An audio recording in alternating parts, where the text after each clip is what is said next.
Et salut internaute, ça me fait super plaisir d'être là avec toi aujourd'hui.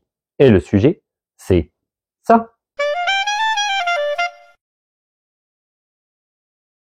Alors aujourd'hui, une vidéo qui va s'apparenter à une sorte de petit récapitulatif de ce qu'il y a pu y avoir en matière d'immigration, je te dirais dans les derniers mois, voire même dans la dernière année 2024, peut-être un peu 2023 aussi, qui s'est écoulée, à savoir quelque part la limitation, je te dirais, de l'immigration et des procédures sur le territoire canadien dans son ensemble. J'ai reçu en fait de la part du gouvernement du Canada une sorte de, récapitulatif, c'est le mot que j'ai employé, justement, à juste titre, qui indique quelque part un peu avec fierté, en tout cas c'est comme ça qu'ils l'ont écrit. Moi je pense pas que ce soit réellement une bonne chose d'un point de vue économique. Tu connais un petit peu, si tu veux, le fond de mon esprit, si jamais tu me suis sur mes différents réseaux sociaux à ce niveau-là.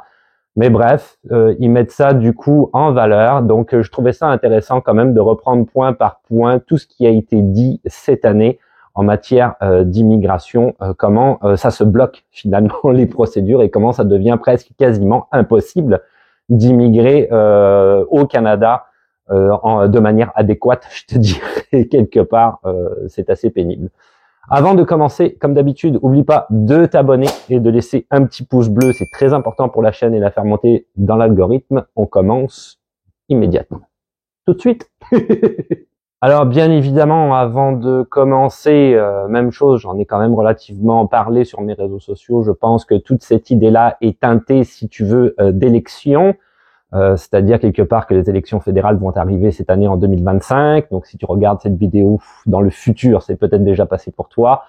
Mais bref, il y a quand même une idée conservatrice, si tu veux, qui est en arrière de ça. Le Parti libéral veut se faire réélire éventuellement. Et comme les conservateurs, on le voit avec l'élection de Trump, plus particulièrement aux États-Unis, ont le vent en poupe, il y a des idées comme ça, plus, si tu veux, conservatrices qui émergent. Le document que j'ai reçu s'appelle « Mesures visant à renforcer la sécurité aux frontières et du système d'immigration du Canada ». Donc, ça rejoint ce que je viens de dire, renforcer la sécurité. On a des termes très forts dans le titre, évocateurs. Donc, ça commence avec les premiers points, ceux qui sont les plus importants finalement pour le gouvernement du Canada, qu'ils ont ajouté un protocole supplémentaire à l'entente sur les tiers pays sûrs. J'en avais déjà parlé, dernièrement, justement, sur l'échange entre les États-Unis notamment et le Canada. Donc, en partenariat avec les États-Unis, donc à savoir comment faire quand tu es résident permanent, passer d'un pays à un autre. Il y a eu un gros resserrement justement à ce niveau-là, donc j'en avais parlé dans des vidéos précédentes. Ça s'applique à l'ensemble de la frontière terrestre, y compris les cours d'eau intérieurs. Et ils sont contents parce que le nombre de demandeurs d'asile déposés par les personnes ayant franchi illégalement la frontière est passé d'une moyenne de 165 par jour en mars 2003 à 12 depuis cette date. Donc voilà. Ça c'est largement restreint. Ensuite, j'en parlerai pas nécessairement de manière plus détaillée, mais ils parlent aussi des ressortissants mexicains. Ils en avaient beaucoup parlé, notamment fin 2023, début 2024, il me semble, avec des obligations de visa, ce qui n'était pas le cas à l'époque, puisqu'il y avait l'ancien ALENA, qui maintenant s'appelle différemment, il me semble. Je sais plus s'ils ont changé de nom.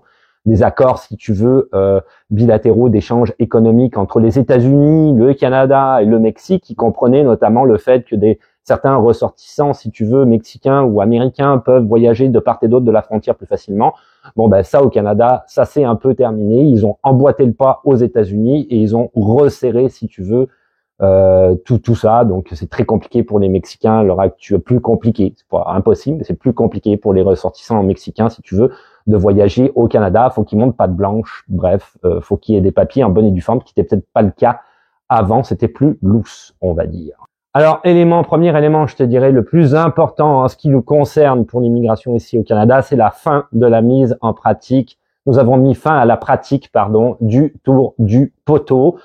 Donc ça, c'est terminé. Alors, je te rappelle peut-être brièvement, ils le disent ici, d'ailleurs c'est écrit, je vais juste le lire, ça consiste pour un résident temporaire à quitter le Canada et à revenir immédiatement à un point d'entrée pour bénéficier des services d'immigration.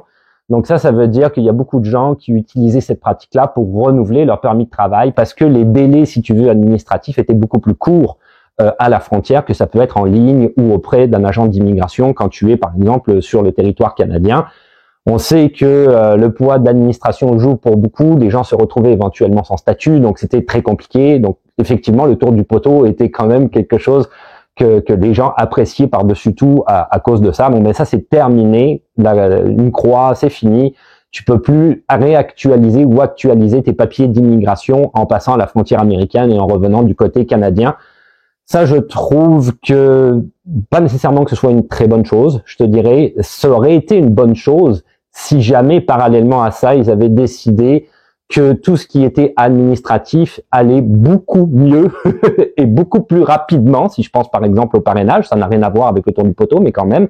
Donc, que si parallèlement à ça, effectivement, ils avaient mis plus d'efforts dans tout ce qui est aspect administratif et donc des procédures d'immigration, etc., que ça aille beaucoup plus rapidement dans les délais de traitement, là, effectivement, ça aurait eu un poids peut-être significatif dans le fait que finalement, on n'attend plus réellement longtemps, mais c'est pas le cas. Donc, pour eux, ils le disent ici, c'est simplement pour économiser entre 4 000 et 8 000 jours de travail. C'est ça qu'ils ont écrit sur leur site pour les agents frontaliers. C'est juste ça. Donc, ça n'a rien à voir avec les immigrants. En fait, c'est même nuisible pour les immigrants. Donc, très dommage. Alors, autre point très important, parce que là, à l'heure actuelle, on est en janvier 2025 et ça vient de sortir justement. Ils disent, nous améliorons le partage automatisé d'informations concernant tous les demandeurs d'autorisation de voyage électronique AVE en utilisant une nouvelle source de données provenant des États-Unis. Donc, ça, c'est pour l'autorisation de voyage électronique. Mais là, ce qui est très intéressant, c'est cette partie-là. Nous élargirons, excuse-moi, j'arrive plus à parler. Nous élargirons également notre partage d'informations en matière d'immigration pour y inclure des données sur les résidents permanents américains et canadiens. Donc ça veut dire quoi? C'est sorti justement aujourd'hui, c'est qu'ils transmettent aux États-Unis, et les États-Unis transmettent au Canada et également tous les résidents permanents qui décident de passer aux États-Unis et par exemple de revenir au Canada, donc les transits. T'es nominativement, si tu veux, désigné vers les États-Unis, donc au service d'immigration des États-Unis ou de sécurité ou je ne sais pas qui, ou frontalier, pour dire un tel est passé, par exemple, tu as été en vacances à New York et t'es revenu. Ils veulent savoir qui transite où et c'est nominatif. Donc réellement, ils donnent tes informations personnelles. Alors voilà, le ministre de l'immigration, Monsieur Mark Miller, en avait parlé aujourd'hui le 17 janvier 2025 en disant que c'était pas si grave et qu'il n'avait pas besoin nécessairement de détailler cette manière administrative de faire, que c'était purement administratif. Moi, je trouve que ça atteint à la liberté individuelle, si tu me demandes mon avis, mais on n'est que des citoyens, nous ne travaillons pas au gouvernement, avons-nous les droits de dire quoi que ce soit? Je sais pas. Donc, le fait est que c'est comme ça que ça se passe, donc c'est quand même important que tu l'aies en tête. Voilà, tu vas être carrément retracé si tu t'en vas en vacances aux États-Unis et que tu reviens en tant que résident permanent. Hein, j'entends bien, résident permanent, c'est vraiment ça. Citoyen, t'es tranquille. Alors ensuite, on passe sur le fameux visa visiteur. Donc, nous avons approfondi l'examen des demandes de visa visiteur provenant des pays présentant des taux de maltraitance les plus élevés. Il parle de détection de fraude. Alors, encore une fois, c'est probablement, oui, effectivement, il doit sûrement y avoir de la fraude, mais en dehors de ça, je pense que c'est une manière d'avoir une excuse pour donner beaucoup moins de visas visiteurs. Ils avaient augmenté pendant la période de la Covid le nombre de visas visiteurs qu'ils pouvaient donner afin, si tu veux, d'alléger un peu le poids de la problématique qu'il pouvait y avoir pour certaines personnes qui restaient sur le territoire sans statut, d'accord? Alors, en ayant le statut visiteur, en attendant par exemple le renouvellement d'un permis de travail, ça fonctionnait, mais ça c'est terminé, c'est fini. Ils le disent juste après, pas après. Nous avons mis fin à la politique d'intérêt public permettant aux visiteurs de présenter une demande de permis de travail sans quitter le pays. Donc ça c'est terminé, tu n'as plus le droit de le faire, ce qui était le cas avant, mais jusqu'en 2025 en théorie, mais ils l'ont arrêté en 2024, courant 2024. Donc moins de visas visiteurs délivrés, plus la possibilité d'en avoir un quand tu es en attente d'un renouvellement de permis de travail ou quand tu veux renouveler ton permis de travail, par exemple.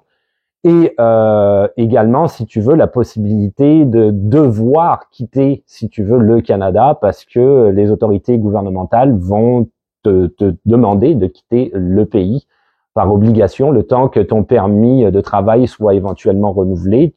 C'est pas nécessairement le cas, mais c'est possible. Donc, c'est jamais vraiment plaisant pour personne. Nous avons mis fin à la délivrance automatique des visas pour entrée multiple valides pour une période de 10 ans.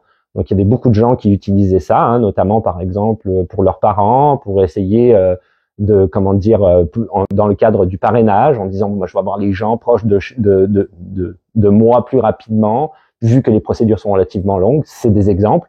Bon, ben c'est plus possible à l'heure actuelle. Tu vois, ils mettent entrée multiple valide pour une période de 10 ans, c'est fini.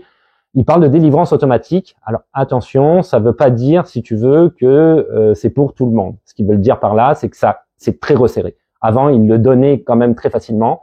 Maintenant, faut vraiment que ce soit des cas exceptionnels. Ce qui ne veut pas dire que ce sera pas ton cas éventuellement. Alors là, on rentre dans du cas par cas. Alors ensuite, il parle de l'entrée express. Donc l'entrée express, je te rappelle, j'avais fait une vidéo sur le sujet, c'est quand tu demandes la résidence permanente au Canada, hein, hors Québec, d'accord. Donc pour les autres provinces ou territoires ailleurs, il y a tout plein de procédures qui peuvent être suivies via l'entrée express. Donc j'en parlerai pas parce que on s'étendrait dans la vidéo et ça finirait plus. Surtout que j'ai déjà fait des vidéos sur le sujet. Donc, nous avons retiré la pratique selon laquelle les candidats à l'entrée express recevraient des points supplémentaires s'ils avaient une offre d'emploi. Donc ça, c'était très bien aussi avant. Le fait que tu aies une offre d'emploi quand tu faisais ton dossier d'immigrant, ça donnait des points supplémentaires pour pouvoir être accepté. Tu sais qu'ils ont une grille de sélection via l'entrée express. Ils ont une grille de sélection aussi pour le programme des travailleurs qualifiés du Québec, qui s'appelle PSTQ. Maintenant, je ne sais plus le nom, l'acronyme, en tout cas, qui est fermé de toute façon à l'heure actuelle, mais jusqu'en juin 2025, 30 juin 2025 au minimum, parenthèse fermée. Donc c'est sur cette grille-là, si tu veux, qui se basait en faisant un barème avec des points pour savoir quel candidat était plus apte à venir immigrer au Canada ou au Québec selon les besoins du marché plus ou moins économique. Donc à ce moment-là, si tu veux, c'était quand même bien parce que tu avais quand même beaucoup plus de points. Bon, bah ils l'ont enlevé. Donc là, ça c'est terminé. Que tu aies une offre d'emploi ou pas, ça joue plus en ta faveur. C'est très dommage, je trouve, parce que quelque part, le fait d'avoir une offre d'emploi, ça indiquait quelque part que tu arrivais ici non seulement avec l'intention de travailler, mais que tu commençais à travailler dès que tu arrivais. Donc tu bénéficiais, si tu veux, quelque part à la société d'un point de vue économique. Mais bon, ça reste mon point de vue. Cette mesure devrait éliminer les facteurs qui incitaient les candidats à acheter une étude d'impact sur le marché du travail, renforçant ainsi l'équité et l'intégrité du système entrée express. Donc encore une fois, il parle plus ou moins de fraude. Bon, voilà, il se couvre, si tu veux, en arrière d'excuses par rapport à des systèmes frauduleux. Je dirais pas que ça n'existait pas, mais je trouve que c'est peut-être des excuses toutes données pour pas faire paraître comme quoi c'est eux le grand méchant loup. C'est mon idée. Alors ensuite, le gros événement qui a eu lieu ces derniers mois, c'est clairement le fait d'avoir resserré et réformé de manière drastique les étudiants étrangers, les travailleurs temporaires. Donc il y a eu beaucoup d'éléments qui ont été mis en place et qui font que ça devient très complexe maintenant de devenir étudiant étranger ou résident ou travailleur temporaire, excuse-moi. Donc étudiants étrangers, je te rappelle, ils ont mis en place la fameuse lettre d'acceptation. C'est-à-dire que le gouvernement du Canada détermine qu'il y a un certain nombre de lettres d'acceptation par province, par territoire, voire même par établissement d'enseignement désigné qui sont données, et on peut pas les excéder, ce nombre de lettres-là. Donc à partir de là, une fois que ce nombre de lettres-là, qui sont, je te le rappelle, une obligation afin d'obtenir ton permis d'études, et l'établissement en question a atteint le niveau de lettres qu'il pouvait donner, il pourra plus accepter aucun permis d'études, même s'il va avoir, par exemple, des départements qui sont à moitié vides. C'est pour limiter le nombre d'étudiants étrangers sur le territoire, pour la pression sur le système, logement et autres, éducation, santé, etc. A priori. Ben bon, ça encore une fois, je te laisse ton opinion là-dessus, tu connais la mienne, si tu suis mes réseaux sociaux. Donc déjà, si tu veux, il y a eu quand même ça qui a été un gros événement au niveau des permis d'études, ça c'est certain, c'est bien plus compliqué. Les travailleurs étrangers temporaires ont également eu des nouvelles mesures récemment, notamment avec le fait de ne plus pouvoir nécessairement renouveler ton permis de travail. Ça devient compliqué. Il y a énormément de critères auxquels il faut se conformer.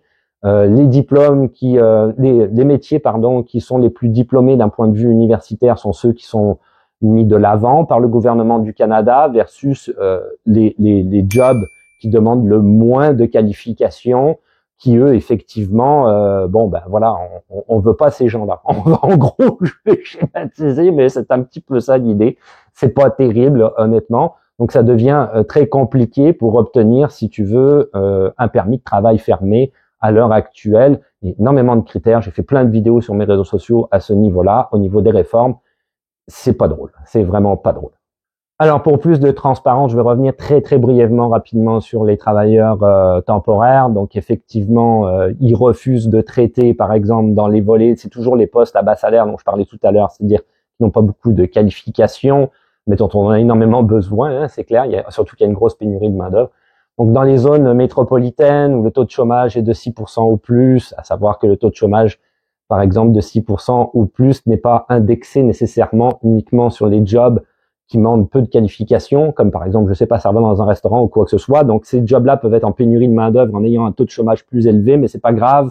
On va quand même refuser les gens dans ces jobs qui demandent peu de qualifications, ce qui est complètement paradoxal. Donc, voilà. Donc là, effectivement, tu peux plus avoir de permis de travail dans ces zones-là. Les employeurs, alors, il y avait eu un petit laisser-aller au niveau des entreprises et notamment au Québec, hein, on pouvait embaucher dans une entreprise jusqu'à 80% de travailleurs étrangers temporaires. Il y avait une dérogation au Québec qui a été arrêté pour l'ensemble du Canada. Alors, pour le reste du Canada, c'était 20%. 80%, c'est énorme pour le Québec. Ça a été réduit à 10%. Donc, à l'heure actuelle, les entreprises ne peuvent embaucher que 10% de travailleurs étrangers temporaires, encore une fois, dans les postes à bas salaire. Énormément d'entreprises qui fonctionnent dans les postes à bas salaire. Et ça fait beaucoup parler ici parce qu'effectivement, il y a des entreprises qui ne savent pas comment ils vont faire pour survivre à travers ça, vu qu'ils ne sont pas capables d'embaucher des gens sur le territoire. Effectivement aussi, ils ont réduit la durée des permis de travail fermés, donc tu vois, toujours à bas salaire. Donc c'est réduit pour faire passer de 2 ans à 1 an avec quasiment une impossibilité de renouveler le permis. Je dis quasiment parce que tout est toujours un peu possible, c'est du cas par cas. Mais avant, ce qui était quelque chose quand même, je te dirais, de facile à obtenir, devient très complexe à l'heure actuelle, voire presque impossible. Alors s'ensuit le fameux permis de travail post-diplôme qui a été modifié à de multiples reprises dans ces derniers mois. Ça a été juste épouvantable comment ils ont changé ça. Donc ça passe par exemple par les conjoints-conjointes qui ne peuvent plus avoir de permis de travail ouvert, à moins que tu sois en doctorat ou en maîtrise, ou dans certains types de départements qu'ils ont ciblés, c'est très très peu. Certains types de diplômes qu'ils ont ciblés, c'est très très peu de diplômes, c'est très spécifique, la plupart du temps à l'univers médical d'ailleurs. Donc ça devient vraiment hyper complexe aussi pour le permis de travail post-diplôme. C'est vraiment pas drôle, je te dirais, pour les gens à ce niveau-là. Mais il y a encore des possibilités. Il y a toujours cette idée en arrière du fait que si tu as, je pense, c'est 8 mois ou plus de mémoire. J'avais fait une vidéo sur le permis de travail post-diplôme, tu peux aller la voir. Elle explique de long en large et en travers tous les détails par rapport à ce processus-là d'immigration. Bref, tu peux obtenir un permis de travail ouvert qui est, du même nombre de mois que tes études, avec un minimum de 8 mois. Tous les diplômes ne sont pas acceptés, donc il faut que tu vérifies qui est accepté, qui ne l'est pas. Et même les établissements, j'avais fait une petite vidéo il y a pas longtemps aussi sur mes réseaux sociaux, les établissements d'enseignement désignés ne donnent pas tous la possibilité d'avoir un permis de travail post-diplôme. Donc tu vois la complexité un petit peu qu'il peut y avoir en arrière de ça à l'heure actuelle, ce qui n'était pas le cas il y a quelques années où c'était beaucoup plus simple et beaucoup plus normal. Donc le permis de travail aux conjoints d'étudiants étrangers et travailleurs étrangers temporaires qui a changé il y a pas longtemps, j'ai fait une vidéo sur ce sujet-là. Donc les conditions sont beaucoup resserrées. Pour les travailleurs temporaires, il faut que tu aies ce qu'ils appellent un permis de travail d'une valeur résiduelle de 16 mois, par exemple. Donc ça veut dire que ton permis de travail, soit effectivement il y a une durée de 16 mois, il n'y a pas de problème, soit il reste 16 mois sur ton permis de travail, s'il avait une durée de 36 mois, 16 mois. Et là, à ce moment-là, tu peux demander, si tu veux, pour un permis de travail ouvert. C'est une des conditions, attention, c'est pas la seule. Si c'est 12 mois, ça marchera pas. Autre condition, c'est qu'il faut que ta profession fasse partie de la classification nationale des professions. J'avais fait une vidéo également sur le sujet. Faire 0 ou faire 1 de mémoire. Donc ça, ce sont des jobs, hein, grosso modo, je vais quand même schématiser, mais où tu as des diplômes universitaires, en gros. Donc, tous les diplômes à bas salaire, dont on revient depuis tout à l'heure, ne sont plus acceptés là-dedans. Tu ne peux plus avoir de permis de travail ouvert pour ton conjoint, ta conjointe, en ayant toi-même un permis de travail fermé, par exemple. Dans ces jobs-là, c'est plus possible. Donc, tu vois que ça devient compliqué. Les PVT, par exemple, permis vacances-travail, tout dépendant du job que tu vas avoir, ton conjoint, ta conjointe va devoir aller chercher soit elle-même un PVT, soit un autre permis de travail pour pouvoir être légale sur le territoire avec toi, parce qu'elle n'aura plus avoir accès à ce fameux permis de travail ouvert, ce qui était le cas avant. Permis de travail ouvert, je te rappelle très brièvement encore une fois, qui était relié à ton permis de travail à toi. Donc ça voulait dire quelque part que les dates correspondaient. Si ton permis de travail fermé terminé, le sien terminé également. Si tu étais viré de ton emploi, par exemple, parce qu'en permis de travail fermé, malheureusement, les employeurs ont souvent tous les droits, ben à ce moment-là, ce qui se passait, c'est que elle aussi, son permis de travail ouvert était échu. Il terminait également, même si elle ou lui, ça allait bien avec son employeur. Donc c'était comme ça que ça fonctionnait. Bon ben voilà. Bon ben maintenant ils ont sabré ça aussi, si tu veux, et ça fonctionne plus du tout. Encore une fois, très dommage, et encore une fois, ça complexifie davantage les processus d'immigration. Alors, il termine ce fameux site internet ou page gouvernementale, appelle ça comme tu veux, par les avocats et les consultants en immigration, en affirmant qu'effectivement, ils ont resserré les sanctions qu'ils pouvaient donner à ces représentants-là pour fraude, parce qu'ils fraudent des gens, naturellement. C'est ça un petit peu l'idée. Ils disent aussi en arrière, en bas, l'autorisation donnée au Collège des consultants en immigration et en citoyenneté d'appliquer des procédures disciplinaires plus efficaces et de créer un fonds destiné à indemniser les victimes de consultants malhonnêtes. Là-dessus, évidemment, je fais toujours un petit peu de sensibilisation sur mes réseaux sociaux. Faites très attention à ça. Les avocats, la plupart du temps, ça peut fonctionner, mais il y a toujours des gens malhonnêtes. Donc, je renvoie toujours à deux, on va dire, sites internet. Le premier, c'est la QAADI, si tu cherches un avocat en droit d'immigration pour le Québec spécifiquement. Donc ça, c'est très bien. Et puis, tu vas pouvoir trouver éventuellement même un avocat qui partage les mêmes origines que toi. Il y a des avocats de toute culture, de toute langue différente. Donc, c'est quand même toujours très intéressant. C'est chapeauté par le gouvernement du Québec. Et ensuite, il y avait un autre site internet mis en place par le gouvernement du Canada, fausavocat.ca. J'avais fait une vidéo sur le sujet. Ça, c'est justement pour lutter contre les faux avocats. Et dans ce site internet-là qui s'appelle fausavocat.ca, tu vas trouver tout plein, si tu veux, de consultants juridiques auxquels tu pourrais avoir accès, que ce soit en payant ou même gratuitement, et qui effectivement sont encore une fois chapeautés par le gouvernement du Canada cette fois. Donc n'hésite pas à aller regarder ces deux éléments-là, parce que ça, d'après moi, c'est beaucoup mieux que de tomber sur n'importe qui tu connaîtrais pas nécessairement et tomber dans des fraudes éventuelles.